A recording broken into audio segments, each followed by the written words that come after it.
अस्सलाम वालेकुम, मेरा नाम है सदस मिर्ज़ा और आप देख रहे हैं वी टॉक।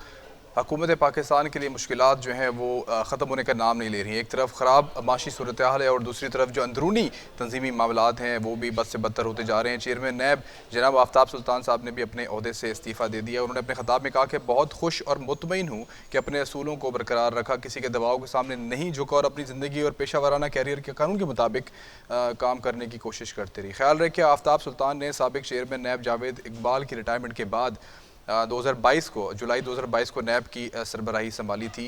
एक साल भी तकरीबन वो गुजार ना सके इस हुकूमत के अंदर।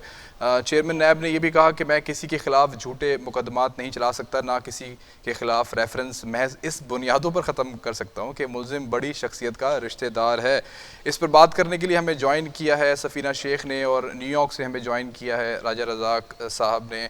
सबसे पहले हम बात करेंगे सफ़ीना शेख से। सफ़ीना, आपको क्या लगता है कि चेयरमैन नैब जो हैं उन्होंने की जो इस्तीफ़े की जो खबरें काफ़ी दिनों से गर्दिश कर रही थी, फ़िलहाल अब हमें वो इस्तीफ़े जो है वो वज़ीर-ए-आज़म ने वो मंजूर भी कर लिया है। आपको क्या लगता है कि आपके पास बड़ी इन्फॉर्मेशन होती है, कोई दबाव था उनकी तरफ से इस पोस्ट के लिए? क्या आप समझती हैं कि किसी प्रेशर में आके उन्होंने ये इस्तीफ़ा दिया है, या जिस तरह उन्होंने कहा कि वो अपनी ज़ाती मसरूफियात या निजी वजह की वजह से उन्होंने ये इस्तीफ़ा दिया?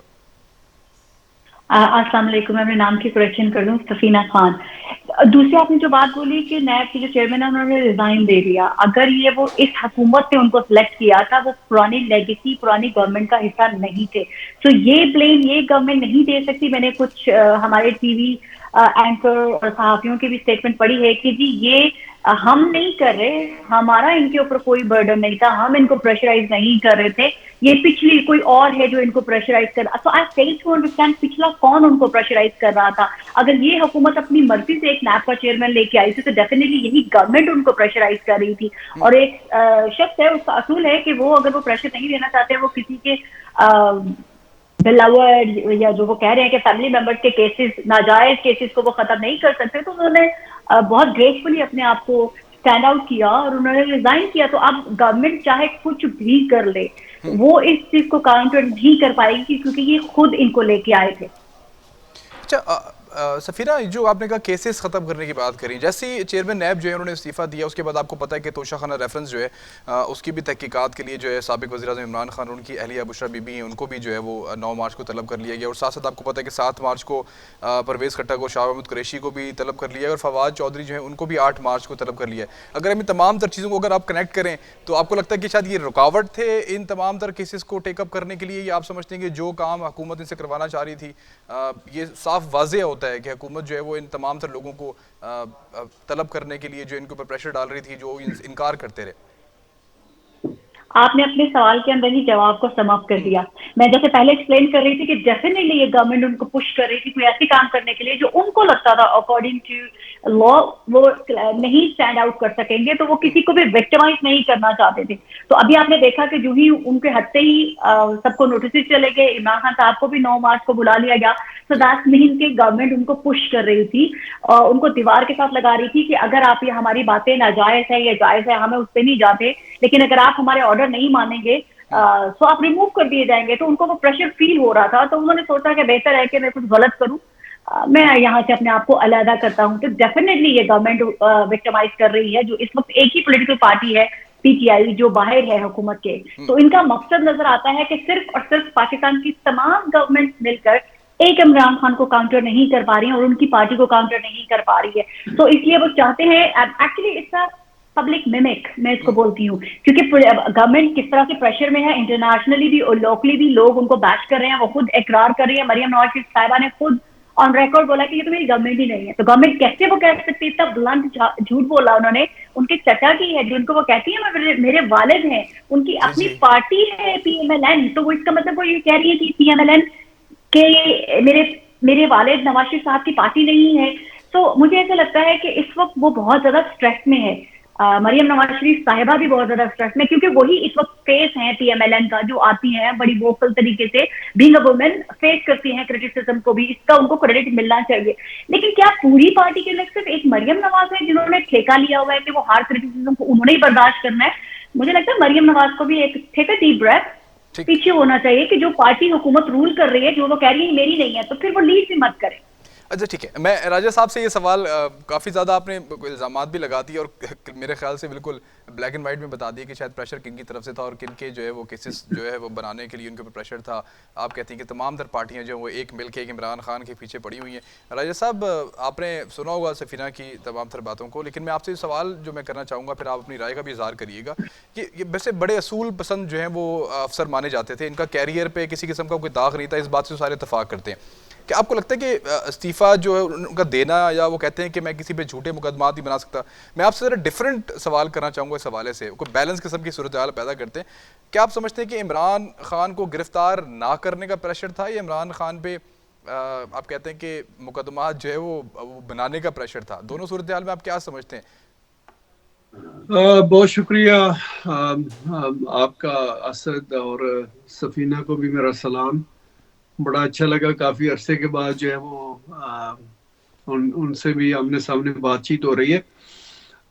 देखिए, बात असल में अभी I think it's too early to comment on that issue, क्योंकि अभी चीज़ें जो है वो खुल के सामने आ रही हैं। अगर इस चीज़ को देखा जाए कि कोई उनको गिरफ्तार करना चाहता था, कोई उनको गिरफ्तार नहीं करना चाहता था, इतनी तो मेरी जो इंफॉर्मेशन है उसके मुताबिक तो यही है कि कम से कम गवर्नमेंट की साइड पे या मियां नवाज शरीफ साहब की साइड से इस चीज को किसी भी तरीके से इंडोर्स नहीं किया जा रहा कि इमरान को जो है वो अरेस्ट किया जाए।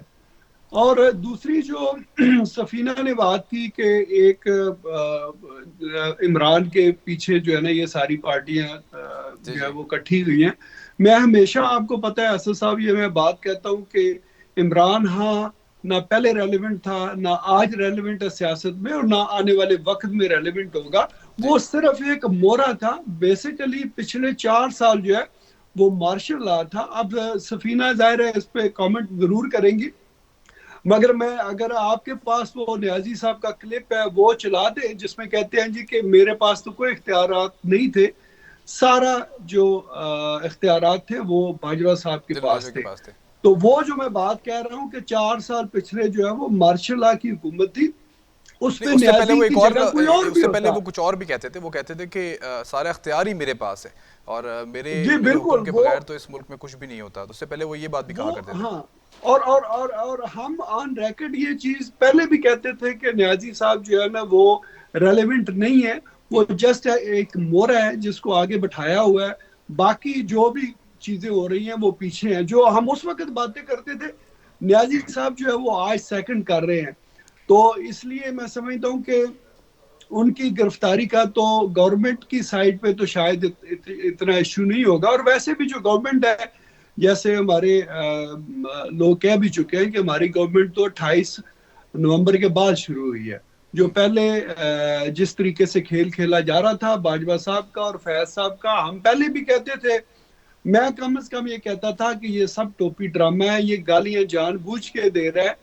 और उसको ये एक, क्योंकि उसकी कारकर्दगी तो 4 साल की कुछ है नहीं, तो उन्होंने जो मियां साहब का एक एंटी स्टैब्लिशमेंट का जो नारा था उसको बेसिकली न्याजी साहब के हाथ में दिया कि तुम गालियां दो हमें और हम जो है वो पॉपुलर हो जाएंगे, फिर हमें वापस तुम्हें ले आएंगे। ऑल्दो कि वो उस प्लान में तो वो कामयाब नहीं हो सके, Faiz and company, but let's see आगे क्या होता है। ठीक है सफीना, देखें आपने ये बात की कि शायद उनके ऊपर प्रेशर था और जिस तरह हमने कहा कि केसेस उनके इस्तीफे के बाद जो है वो खुलना भी शुरू हो गए और समन भी जारी कर दिए तमाम तर पीटीआई के रहनुमाओं को। लेकिन देखें, दो सूरत हाल भी तो इस मुल्क के अंदर हमें देखने को मिल रही है ना, कि एक तरफ जो अदालतों की जो जजेस हैं उनकी ऑडियो भी सामने आ रही हैं और प्रेशराइज भी किया जा रहा है। हो सकता है कि क्या इसमें कोई सच्चाई नहीं हो सकती? क्या ख्याल है आपका कि चेयरमैन नैब जो है शायद वो इस वजह से भी शायद घबरा रहे हों कि इमरान खान के खिलाफ अगर केसेस बनाते हैं तो सोशल मीडिया ट्रॉल जो है शायद वो उनकी जाते जाते की ज़िंदगी, उनकी रिटायरमेंट की ज़िंदगी, उसको भी अजीरन बना सकती थी? या आप कह सकते हैं कि जजेस की तरफ से या बाकी जो आपको पता है कि जिस ऑडियोज़ वगैरह आ रही हैं, तो इस हवाले से भी कोई उनका कोई लिंक क्रिएट हो सकता था? इस हवाले से उन्होंने कहा कि मैं बस इससे जान ही छुड़ाऊँ तो बेहतर है। पहली बात जो आपने कहा कि जो जजेस की कॉल्स आ रही हैं वो सारी की सारी इमरान खान के खिलाफ जा रही हैं, तो आप ये कहना चाहते हैं कि इमरान खान खुद लीक कर रहे हैं अपने खिलाफ एजेंडा बनाने के लिए? तो ये सॉरी, मैं I am not about that. ये डेफिनेटली गवर्नमेंट कर रही है अंडर प्रेशर करने के लिए पाकिस्तान के जजेस को, और मिलाइन किनको करने की कोशिश की जा रही है? इमरान खान साहब को, कि वो ये प्रूव करना चाह रहे हैं कि देखें इनके इनके लिंक्स है। मैं एक बात पूछना चाहती हूँ, क्या किसी जज को किसी भी अपने फ्रेंड से बात करने में कोई जुर्म है? हाँ, कॉल रिकॉर्ड करना जुर्म जरूर हो सकता है, या तो वो जज कह रहे होते ना, हाँ जी, जिस तरह से एक दफा मियां शहबाज शरीफ साहब की कॉल लीक हुई थी कयूम सदीकी की, जिसमें वो कह रहे थे बड़े भाईजान जो है नाराज हो जाएंगे, आपको इस केस को देखना है, उसके खिलाफ बनती थी, उस जज के खिलाफ जो है कोर्ट के सख्त सख्त सजा। लेकिन कोई जज अगर किसी से भी कॉन्वर्सेशन कर रहा है या कोई कमिश्नर किसी से बात कर रहा है फैमिली मेंबर्स की तरह या फ्रेंड की तरह, it's not a crime. Crime वो है जिसने कॉल रिकॉर्ड की। एक और बात आप पूछना चाहते हैं कि नैब का कोई क्या लेना देना था जजेस के साथ? जजेस का तो कोई लेना देना नहीं था, तो वो क्यों अंडर प्रेशर करते जजेस उनको? या इमरान खान कैसे? इमरान खान को तो कोई इन्फ्लुएंस नहीं है। नहीं, वो एक तासुर पाया जाता है ना कि इमरान खान पे जो भी केस बनता है वो लाहौर हाई कोर्ट से, इस्लामाबाद हाई कोर्ट से जो अपनी जमानत करवा लेते हैं। तो मरियम नवाज शरीफ को जो जमानत मिली, उनके जो वालिद की, उनकी पूरी पार्टी के जो केसेस खत्म हो गए हैं, ये भी इमरान खान ने करवाए हैं केसेस खत्म। आप ये कहना चाह रहे हैं? वैलिड पॉइंट है। ये सिर्फ लाहौर हाई कोर्ट इमरान खान का है और बाकी पूरी पाकिस्तान की जो अदलिया है वो नून लीग की है या पीपीपी की है? आप ये कहना चाहते हैं? तो यस, फिर आप बिल्कुल ठीक कह रहे हैं। तो फिर सिर्फ एक लाहौर हाई कोर्ट ही है इमरान बेचारेगा, बाकी पूरे पाकिस्तान का कोर्ट जो तमाम मुकदमात बने हुए थे वो एक एक करके धुल गए इनके। तो फिर आप ये कहना चाहते हैं कि ये पीपीपी और पीएमएलएन जो एक दूसरे के खिलाफ केसेस बनाए थे वो झूठे बनाए थे, वो इमरान खान ने नहीं बनाए थे? एक बार राज साहब ने बोली, इनकी स्टेटमेंट सुन के मुझे ऐसे लगा कि जैसे कि अपनी पार्टी एफिलेशन है इनकी, इन्होंने खुद कहा कि जो इनकी इंफॉर्मेशन है वो एजेंडा है कि जो हम पे इल्जामात लग रहे हैं वो आपने दूसरे को पोर्ट्रे करके दिखाने हैं। ऐसे मुझे लगा कि जैसे इमरान खान कठपुतली, इन्होंने कहा कि वो एक स्काउट थे। नवाज शरीफ साहब की 3 दफा गवर्नमेंट गई, वो जब भी गवर्नमेंट से ओवरथ्रो किए गए उनका एक ही पॉइंट होता था, मुझे ठीक है सफीन, आपका पॉइंट आ गया। यहाँ पे हमें छोटी सी ब्रेक लेनी है, ब्रेक के बाद इसके ऊपर मजीद हम गुफ्तगू को कंटिन्यू करेंगे। मैं हूं सदस मिर्जा, आप देखते रहिए वी टॉक।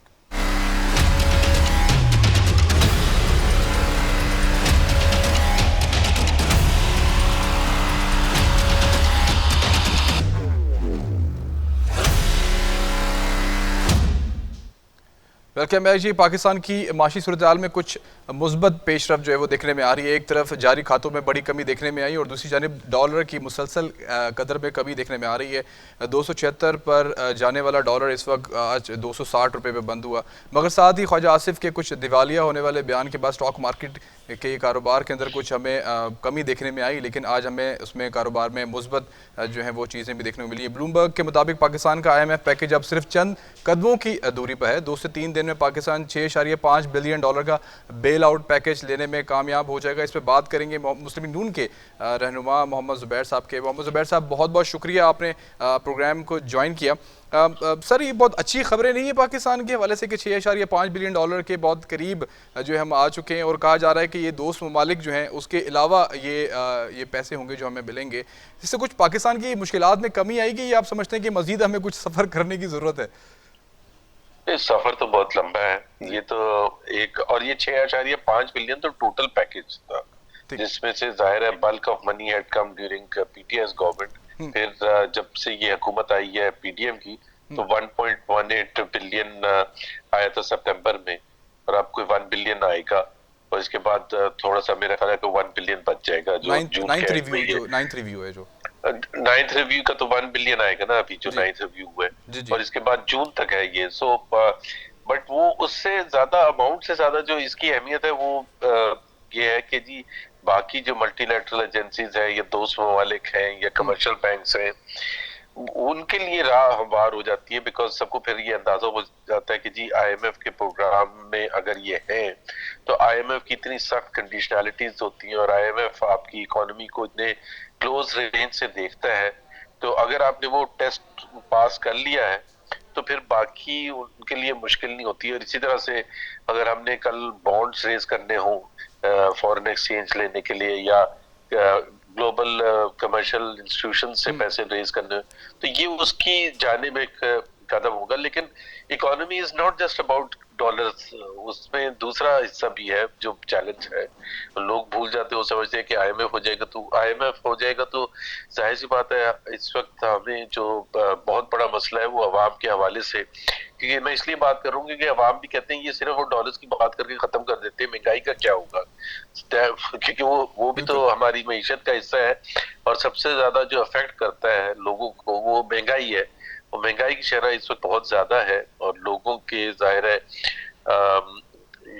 चीखें निकली हुई हैं, ये दुरुस्त होगा कहने का, लेकिन उसको एड्रेस भी करने की सख्त जरूरत है। फिर टैक्स कलेक्शन है, फिर दूसरे जो आदाद शुमार होते हैं इकोनॉमी से, तो बहुत चैलेंजिंग पीरियड है, कोई आसान नहीं है। सर लेकिन आईएमएफ का होना मस्ट था। बिल्कुल सर, ये इसहाक डार के हवाले से जो पीएमएलएन के अंदर 2-3 किस्म के मौक़िफ़ पाए जाते हैं, डार साहब ने भी ये कहा कि काफ़ी हद तक जो है मुश्किलात जो है वो उसमें कमी लाने में जो है कोशिशें कर रहे हैं, लेकिन आप क्या समझते हैं कि डार साहब ने जो दावे किए थे या डॉलर में कमी के या पाकिस्तान की मीशत को बेहतरी की तरफ ले जाने में, उसमें वो काफ़ी कामयाब होते हुए नज़र आ रहे हैं? आप समझते हैं कि मज़ीद वक्त लगेगा?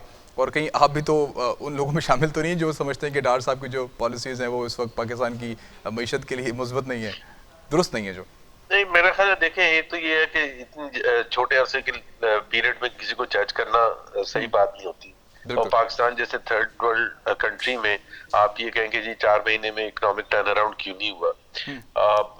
ओपिनियन हो सकता है कि जी क्या आईएमएफ को डिले करना चाहिए था या नहीं करना चाहिए था। मेरी नजर में नहीं करना चाहिए था। डार साहब समझते थे कि जी आईएमएफ के पास डायरेक्टली जाने से मुश्किलात में इजाफा होगा, क्योंकि उनकी कंडीशनलिटीज बड़ी सख्त है। तो उन्होंने जो कोशिश की कि जी फ्रेंडली कंट्री से या दूसरे सोर्सेज से अगर हम डॉलर्स लेने में कामयाब हो जाते हैं तो फिर आईएमएफ का प्रेशर कम होगा और अवाम पर प्रेशर कम होगा।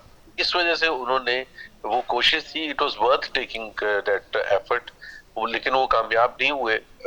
हालात भी चेंज हो चुके हैं। एक जमाना था दोस्त ममालिक जो थे बगैर सोचे बगैर आईएमएफ की तरफ देखे पैसे दे देते थे, वो भी भरोसा नहीं करते। वो भी जाहिर सी बात है, देखिए, और यू कांट ब्लेम देम, क्योंकि सऊदी फाइनेंस मिनिस्टर ने जिस तरह कहा कि जी वो टैक्स लेते हैं अपने अवाम से, तो उनके अवाम हक बचाने पर ये पूछने में कि आप जिन दोस्त ममालिक को दे रहे हैं वो दोस्त मुल्क जो है वो खुद भी एफर्ट कर रहा है अपनी मईशत ठीक करने के लिए, वो सेक्रीफाइस देने के लिए तैयार है या नहीं है। सर मुस्लिम नून जो है 2016 में नून लीग जो है वो एक शरीफ इकोनॉमिक पॉलिसीज़ के नाम के एक ट्रिकल डाउन इफेक्ट के बारे में बात की जाती थी कि जिसमें अमीरों पर टैक्स लगाया जाता था या उसको फिर गरीबों को जो है उसका फ़ायदा पहुँचाया जाता था। तो आपको लगता नहीं कि इस वक्त मुश्किलात हैं उस तरह की पॉलिसीज़ को अपनाने में, या आप समझते हैं कि जिस तरीके से आपने सेल टैक्स में इजाफा कर दिया, बाकी लग्जरी आइटम्स के अंदर 17% से ज़्यादा 17% से बढ़ा के 25% कर दिया, एंड जिस तरीके से 170 अरब के नए टैक्सेस लगाए गए मिनी बजट के अंदर, तो ये चीज़ें आप क्या समझते हैं पार्टी के अंदर इसको डिस्कस किया जाता है कि जो मुश्किलात हैं महंगाई की सूरत हाल इस वक्त जो पैदा हो रही है और फिर आप इलेक्शंस में भी जाने वाले हैं करीब?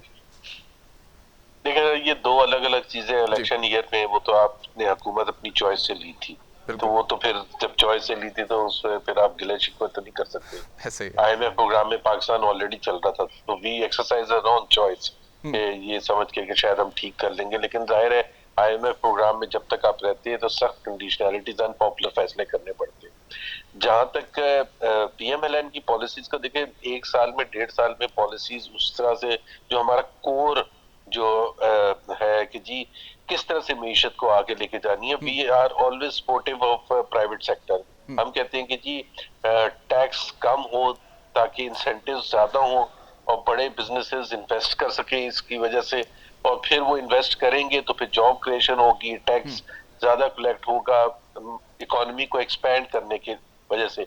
इसमें तो वी आर ऑब्वियसली स्ट्रगलिंग, ये कोई नॉर्मल वक्त नहीं है, वो तो 5 साल का पीरियड जब स्टार्ट होता है उस वक्त आप सही मानों में देख सकते हैं कि इस पार्टी की पॉलिसी है क्या with regard to taxation and other measures.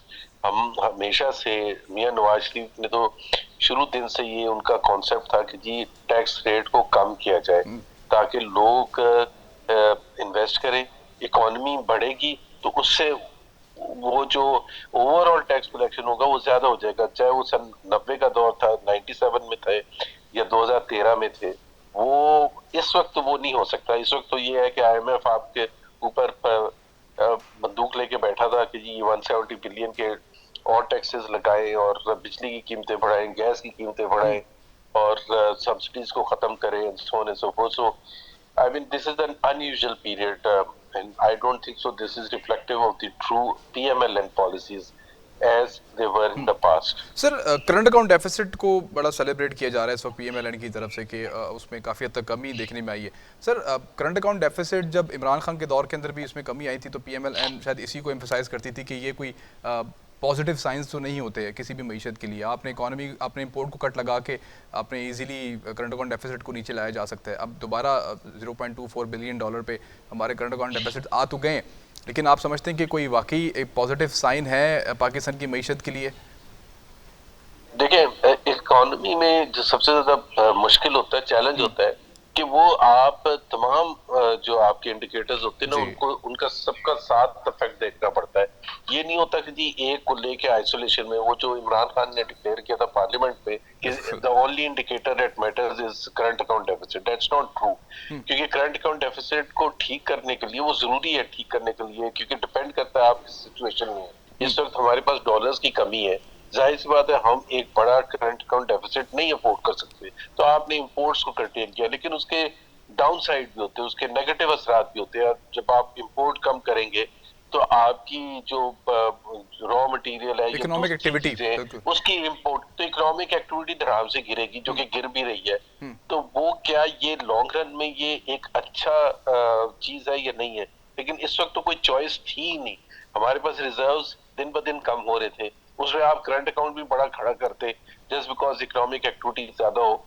ये जिस तरह शौकत तरीन ने पिछले साल किया था, ये 2021 में जब वो आए थे, उनका एक मंत्रा था कि जी इकोनॉमिक एक्टिविटी क्रिएट करें, ग्रोथ करें, और ग्रोथ बहुत सी चीजों को रिजॉल्व कर देता है। तो उन्होंने जिसको कहते हैं ना, ओवर हीट हो गई थी इकोनॉमी, ग्रोथ तो थी 6% भी इंजेक्ट की थी मार्केट में उसमें कोई, लेकिन उससे 17.5 बिलियन का करंट अकाउंट डेफिसिट खड़ा हो गया, क्योंकि जाहिर है दबा के इंपोर्ट्स की गई। ये वही था जो 2017-2018 में हुआ था कि ग्रोथ तो हमने अचीव की, लेकिन $19 बिलियन का करंट अकाउंट डेफिसिट हो गया था। तो ये जाहिर सी बात है बैलेंस करने की जरूरत होती है, और ये डिपेंड करता है कि आप इकोनॉमिक किस सिचुएशन में है, कि इस वक्त ज्यादा जरूरत किस चीज की है। ये लॉन्ग रन में तो चल ही नहीं सकता कि जी आपने इतना कर्टेल कर लिया, क्योंकि जाहिर सी बात है अगर बिजनेस नहीं चलेंगे, अगर नेगेटिव जीडीपी ग्रोथ होगी तो जॉब क्रिएशन नहीं होगी, महंगाई बढ़ेगी, तो ये कोई लॉन्ग टर्म का तो सोल्यूशन नहीं है। शॉर्ट टर्म में तो चले ठीक है, हो सकता है, लेकिन लॉन्ग टर्म में तो बिल्कुल सोल्यूशन नहीं है। तो पाकिस्तान का मसला सबसे बड़ा ये है कि पाकिस्तान की जैसे ग्रोथ होती है वैसे करंट अकाउंट डेफिसिट बढ़ जाता है। तो इसका मतलब ये है कि अगर एक चीज को देखा जाए जो सबसे ज्यादा इंपॉर्टेंट है, ये नहीं कि इंपोर्ट को रोका जाए, एक्सपोर्ट को बढ़ाया जाए। इंपोर्ट को तो रोकना बड़ा आसान है, मैं या आप भी फाइनेंस मिनिस्टर बन जाए, ऑर्डर कर दें कि जी इंपोर्ट बंद कर दें, तो उससे क्या पाकिस्तान के सर इतनी महंगाई में आप एक्सपोर्ट को कैसे बढ़ाएंगे जब आपकी गैस की कीमतों में आप इतना सर्च देख रहे हो प्राइसेस के अंदर, एंड देन आप बिजली की कीमतों में भी आप देखें उसमें भी इजाफा, देन पेट्रोल, अगर आपकी जो प्रोडक्शन कॉस्ट है अगर वो इतनी हाई हो जाएगी तो एक्सपोर्ट को आप कैसे उसमें इजाफा करेंगे? बिल्कुल आप सही कह रहे हैं, मैं तभी तो कह रहा हूँ कि ये तो शॉर्ट टर्म में तो ये आपने सोल्यूशन दे दिया कि जी, क्योंकि at the end of the day import और एक्सपोर्ट का जो डिफरेंशियल है that is more relevant than the individual figures के। एक्सपोर्ट अगर आपने 40 बिलियन एक्सपोर्ट कर भी दी कल को और पता चला 100 बिलियन आपकी इंपोर्ट हो गई, तो फिर आप वर्स ऑफ हो जाएंगे। तो सिर्फ एक्सपोर्ट को कोट करने से मसला हल नहीं होगा, वो तो आपका जो ट्रेड बैलेंस है या करंट अकाउंट बैलेंस है, that is the most important thing. इस सूरत हाल में ये बिल्कुल असद, ये देखिए बिल्कुल टेम्परेरी है, इसमें तो आप उस तरह से पॉलिसीज ला ही नहीं सकते। Pakistan is going to go to the electoral process in the next few months, IMF का प्रोग्राम चल रहा है, तो इकोनॉमिक पॉलिसी का जो सही वो मयार होगा या आपने क्या इकोनॉमिक पॉलिसीज यहाँ से किस तरह से पाकिस्तान को बाहर निकालना है, वो जितनी भी मेजर पॉलिटिकल पार्टीज है उनके लिए वो चैलेंज होगा कि हम क्या आवाम में लेके जाए जब इलेक्शंस का वक्त होगा, और उनको बताए कि हम जॉब क्रिएशन कैसे करेंगे, हम महंगाई कैसे कम करेंगे, हम एक्सपोर्ट कैसे बढ़ाएंगे, हम अपने डॉलर बैलेंसेस को किस तरह से एक रीजनेबल लेवल पर रखेंगे ताकि पाकिस्तान पर वो प्रेशर ना हो जो इस वक्त प्रेशर है। बिल्कुल तो लेट्स होप एंड सी कि जी we get out of this. Immediate threat जो चैलेंज है पाकिस्तान के लिए। सर आखिर में बिल्कुल दो छोटे सवाल। ख्वाजा आसिफ साहब ने जो एक तकरीब से बात की और उन्होंने कहा कि पाकिस्तान जो है वो डिफ़ॉल्ट हो चुका है, पाकिस्तान जो मेल्टडाउन की बातें हो रही थी हो चुका है मेल्टडाउन। आप समझते हैं कि आई थिंक मेरे ख्याल से ख्वाजा आसिफ साहब ने शायद श्रीलंका की जो इकनॉमिक इंडिकेटर्स है शायद उनको देखा नहीं, या आप समझते हैं कि इस तरह के बयान देना इस लेवल पे ये बहुत गैर मुनासिब नहीं है? बिल्कुल गैर मुनासिब है, बिकॉज जाहिर सी बात है, देखिए इतने सीनियर मिनिस्टर जब बयान देंगे तो इन्वेस्टर्स भी देखते हैं, not just local investors, foreign investors भी देखते हैं, मार्केट्स भी उसके बेसिस पर रिएक्ट करती है, स्टॉक मार्केट है, करेंसी मार्केट है, दूसरी मार्केट्स है, ग्लोबल फाइनेंशियल इंस्टीट्यूशंस उस बयान को लेके चलते हैं। असल में मसला ये होता है असद, कि मैं आपको बताऊं कि जाहिर है he is not an economist, और जाहिर है वो जो एक आम फहम जुबान में लोग बात करते हैं कि डिफॉल्ट और मेल्टडाउन और डूब गई है इकोनॉमी, तो उसके मुख्तलिफ माने होते हैं। अगर मिफ्ता इस्माइल बात करेगा डिफॉल्ट का या सागदार बात करेंगे तो वो उनको पता है कि इसका मतलब क्या है, दुनिया इसका मतलब क्या लेगी। इतने इख्तलाफात के बाद बावजूद मतलब मिफ्ता इस्माइल ने भी ये अल्फाज नहीं जो अदा किए अपनी जुबान से। नहीं, वो करने भी नहीं चाहिए ना। देखें पहली बात तो, अच्छा फिर डिफॉल्ट के जो जिसको आप कहते हैं ना कि डिक्शनरी मायने क्या है, उसकी अगर डेफिनेशन में देखें तो पाकिस्तान ने डिफॉल्ट नहीं किया।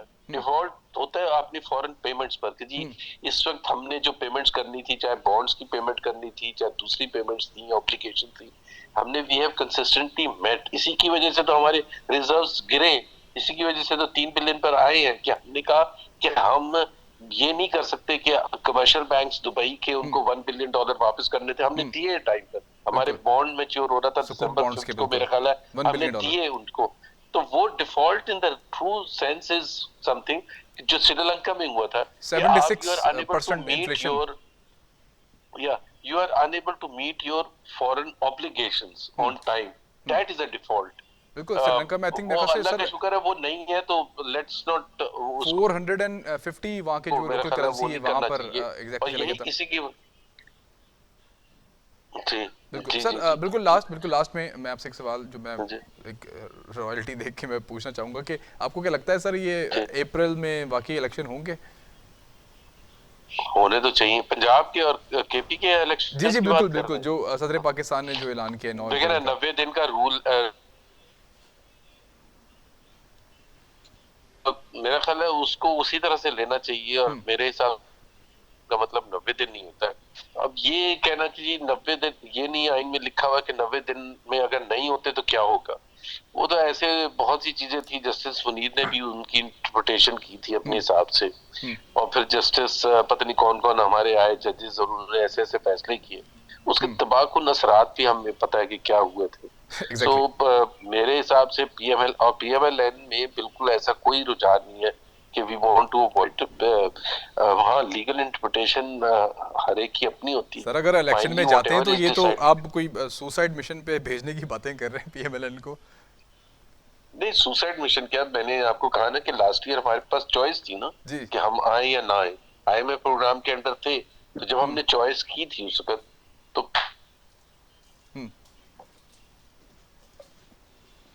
नवाज निकली भी है हर जगह, इंशाअल्लाह ताला कामयाब हों।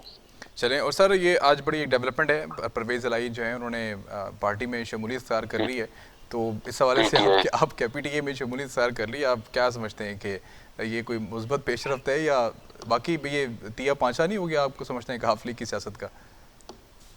काफ लीग की सियासत का मेरा ख्याल है आप सही वर्ड यूज किया, तिया पांचा, बिकॉज काफ लीग एक लिहाज से तो was an example for those who seek power, जिनको पावर पॉलिटिक्स के, वो छोटी सी एक टिच्चू सी पार्टी थी और हर दफा वो पावर में होती थी, और एक मेन एक इतनी बड़ी उनका वो होता था।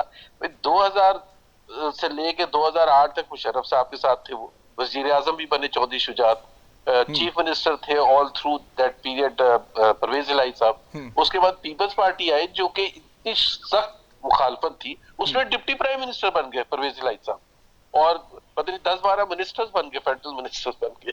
फिर इमरान खान की पार्टी आई, उसमें वो स्पीकर बन गए, फिर चीफ मिनिस्टर बन गए। तो मेरा ख्याल है अगर पावर पॉलिटिक्स को किसी ने देखना है, समझना है कि जी आपने 6-7 सीटें लेनी है नेशनल असेंबली की, 8-10 लेनी है पंजाब की, and you become a player to determine कि ये हुकूमत गिरेगी या क्या करेगी, you negotiate your best. So they have lost that. वो जो उनके पास एक था पत्ता जिसको वो इस्तेमाल करके हुकूमत को गिराना और बिगाड़ने की उनको उनके पास एहलियत थी, उनके जो 10 वोट थे पंजाब असेंबली में, उसी वजह से वो चीफ मिनिस्टर थे। बिल्कुल कामयाबी तो थी सर सियासी तौर पे 10 सीटों के साथ चीफ मिनिस्टर बन जाना पाकिस्तान में। एग्जैक्टली तो वो अब वो एक वक्त नहीं है, 97 में भी थे वो पावर में, 90s में भी पावर में थे, 80s में भी थे पावर में जब ज़िया-उल-हक था। तो I think that era has come to an end. Let's hope. देखते हैं आने वाले वक्त में परवेज इलाही को चीफ मिनिस्टर के उम्मीदवार उनके होते या नहीं होते। बहुत बहुत शुक्रिया मोहम्मद ज़ुबैर साहब, आपने बड़ा कीमती वक्त में से जो है वक्त निकाला अपने टाइम में से, बहुत बहुत शुक्रिया। जी हमारे साथ मुस्लिम नून के रहनुमा मोहम्मद ज़ुबैर साहब हमारे साथ मौजूद थे। उन्होंने मईशत के हवाले से कुछ मुस्बत बातें भी हुई, लेकिन उन्होंने ये कहा कि अभी मज़ीद वक्त लगेगा, एक बड़ा सफ़र है पाकिस्तान की मईशत को दुरुस्त करने के लिए। हमारे साथ इस वक्त जो है वो सफ़ीना ख़ान और अजय रज़ाक साहब जो है वो मौजूद हैं। आप सफ़ीना साहब क्या कहेंगी पाकिस्तान की मईशत के हवाले से? जो ज़ुबैर साहब की अगर आपने बातें सुनी हो तो उन्होंने कहा कि डेफिनेटली एक लॉन्ग रन है पाकिस्तान की मईशत को बेहतर करने का। तो इस हवाले से जो IMF का पैकेज है उस हवाले से आप क्या कहते हैं कि ये कुछ कामयाबियाँ हासिल होंगी पाकिस्तान को आने वाले वक्त में?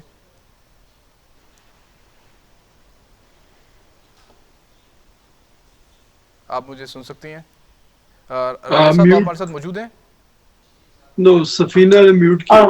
सॉरी मैंने म्यूट कर दिया। पहली बात तो जिस तरह से ज़ुबैर साहब ने भी आके डेफिनेटली उन्होंने तो एक बहुत ही ब्यूटीफुल सा सिनेरियो पोर्ट्रेट करने की कोशिश की है। अगर सब कुछ इतना ही अच्छा होने जा रहा है तो उनको बिल्कुल पैनिक नहीं होना चाहिए। पाकिस्तान की गवर्नमेंट अगर बिल्कुल सीधे ट्रैक पे चल रही है और पाकिस्तान की इकोनॉमी बूम करने जा रही है तो इनको फौरन से पहले इलेक्शंस अनाउंस कर देने चाहिए, क्योंकि इन्होंने तो पाकिस्तान को ठीक कर दिया। और वैसे ठीक कौन से पाकिस्तान को किया? जब ये इन्होंने हुकूमत संभाली डॉलर बहुत नीचे था तो इन्होंने आगे पहले डॉलर को ऊपर किया। टिपिकल स्टाइल PMLN, पहले चीजों को थोड़ा थोड़ा खराब करो और जब जाने का टाइम हो तो थोड़ा थोड़ा बेहतर कर दो, फिर कहो देखो देखो हमने कुछ ठीक कर दिया। तो आई एम सॉरी, एक तो IMF ने अगर आपको कुछ देना है तो उससे थोड़ी सी स्टेबिलिटी तो आती है, जरा सा कॉन्फिडेंस तो आता है मार्केट के ऊपर कि अब हम बैंक करप्ट नहीं होंगे। वैसे ख्वाजा साहब ने तो आगे डिक्लेयर कर दिया था ऑफिशियली कि हम बैंक करप्ट बकायदा हो चुके हुए हैं और मतलब क्या उन्होंने एक उर्दू का वर्ड यूज किया था, हम वो वाली कौम है। तो अगर उसके बाद अगर ये कह रहे हैं कि डॉलर ऊपर नीचे जाना, तो पहले डॉलर इतना महंगा क्यों किया था? अब इतने अरबों के जो कर्जे थे वो अपने ऊपर चढ़ाए क्यों थे? तो उसको ही डॉलर को उस दौरान से फायदा किसको हुआ? डॉलर ऊपर नीचे जाते वक्त जब बेचा जाता था, होल्ड कर लिया गया। बिकॉज मेरे तो कंफर्म जराए हैं कि बैंक को मना कर दिया गया था कि आप किसी भी किस्म की पाउंड डॉलर में ट्रांजैक्शन नहीं कर सकते, ना कोई विड्रॉ करा सकता है। और इससे ब्लैक मार्केट जो है वो एक्टिव हो गई थी। जो डॉलर आपको 225 का जो है इंटरबैंक में मिल रहा था वही आपको 270 का ऑलरेडी ब्लैक मार्केट में मिल रहा था। बिल्कुल। तो ये ज्यादा सीरियस एलिगेशन है इस गवर्नमेंट के ऊपर कि इन्होंने इस टेन्योर के अंदर फायदा किनको पहुंचाया। राजा साहब आपको क्या लगता है मोहम्मद ज़ुबैर साहब की बातों से? उन्होंने कहा कि जब उनसे मैंने सवाल किया कि इलेक्शंस होंगे, उन्होंने कहा बिल्कुल इलेक्शन होने चाहिए और PMLN जो खासतौर पर उन्होंने बात की कि मरीम नवाज़ जो है वो बहुत मेहनत कर रही हैं, तो आपको लगता है कि उनको यकीन है? और फिर पाकिस्तान की मईशत के हवाले से भी कुछ अच्छी खबरें हैं। मेरे ख्याल से ये ज़्यादा हमें खुश होने की ज़रूरत नहीं है कि IMF का पैकेज जो है वो पाकिस्तान की मईशत को बिल्कुल ही 90 डिग्री जो है वो चेंज कर देगा। मुश्किल फैसले तो फिर भी लेने पड़ेंगे और महंगाई मेरे ख्याल से अगर बढ़ेगी नहीं तो कम से कम सस्टेन या स्टेबल तो रहेगी इन्हीं प्राइसेस के ऊपर या इसी रेट के ऊपर। तो आप क्या समझते हैं कि उनकी बातों से आपको लगता है कि PMLN जो है वो इलेक्शन के लिए तैयार है और जो अप्रैल में इलेक्शन का ऐलान होने के लिए जा रहा है तो ये चीज़ें बिल्कुल होती हुई नजर आ रही हैं?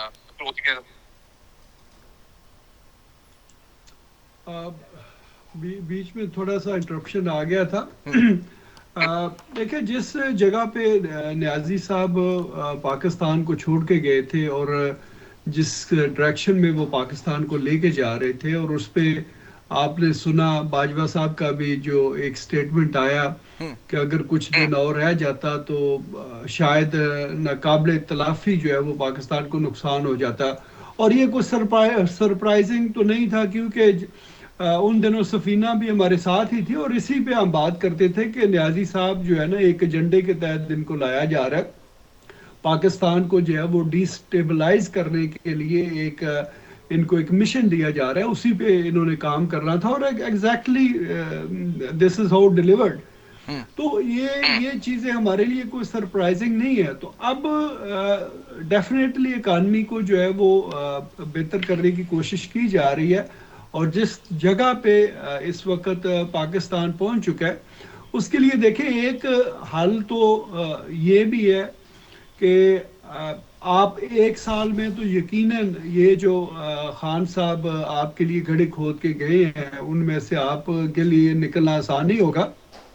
तो पॉसिबिलिटी है कि अब पार्लियामेंट को जो है वो हो सकता है 1.5-2 साल के लिए एक्सटेंशन दी जाए ताकि पहले मुल्क को जो है स्टेबल किया जाए, उसको क्राइसिस से बाहर निकाला जाए और फिर जो है वो इलेक्शन की तरफ जाया जाए। क्योंकि अब जो है वो इलेक्शन की तरफ अगर जाएंगे तो वो शायद दायरा हारे के कंसर्न तो होंगे, पॉलिटिकल पार्टीज के कंसर्न तो होंगे, मगर उससे ये पॉसिबिलिटी है कि शायद मुल्क जो है वो ऐसे क्राइसिस में और चला जाए कि जिससे वापसी जो है ना वो आसान नहीं होगी। तो इसलिए आई थिंक अभी इलेक्शन जो है वो 2-2.5 साल राजा साहब और सफीना खान हमारे साथ मौजूद थी।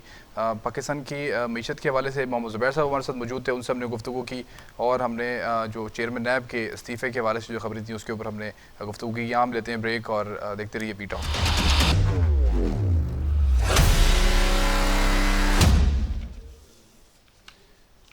पाकिस्तान की मीशत के हवाले से जो ख़बरें हमने आज डिस्कस की उस लिहाज से तो यही लग रहा है कि पाकिस्तान की मीशत ज़रूर अपने पैरों पे दोबारा खड़ी होने के लिए जा रही है। लेकिन डेफिनेटली IMF का जो बेल आउट पैकेज है वो नामुकम्मल तो नहीं होगा, लेकिन मैं कहूँगा कि काफ़ी हद तक पाकिस्तान की जो मीशत है उसको सहारा देने में कामयाब होगा। और जिस तरह सेक्रेटरी ख़जाना ने ये बात की कि पाकिस्तान का जो ये IMF का जो बेल आउट पैकेज है, जो पाकिस्तान की जो स्टाफ लेवल मीटिंग के अंदर जो बातें जो तय हुई उसमें डेफिनेटली पाकिस्तान की मीशत के लिए कुछ मामलात जो है वो मुश्किल ज़रूर होंगे। महंगाई में मज़ीद इजाफा इसमें ज़रूर हमें देखने को मिलेगा क्योंकि पाकिस्तान का जो मिनी बजट है 117 अरब का, उसमें काफ़ी ज़्यादा मुश्किलात पाकिस्तान की जो आवाम है उसको देखने में मिलेंगी। लेकिन इस उम्मीद के साथ कि पाकिस्तान आने वाले वक्त के अंदर मज़ीद जो है वो किसी माशी बहरान का शिकार ना हो, इस लिहाज से पाकिस्तान के जो दोस्त ममालिक हैं वो भी इसमें पाकिस्तान के इस तमाम तर माशी सूरत हाल को बड़े गौर से देख रहे हैं और पाकिस्तान की इन तमाम तर चीज़ों को उसमें अपना हिस्सा डालने के लिए भी पाकिस्तान के हवाले से बातचीत जो है वो जारी है।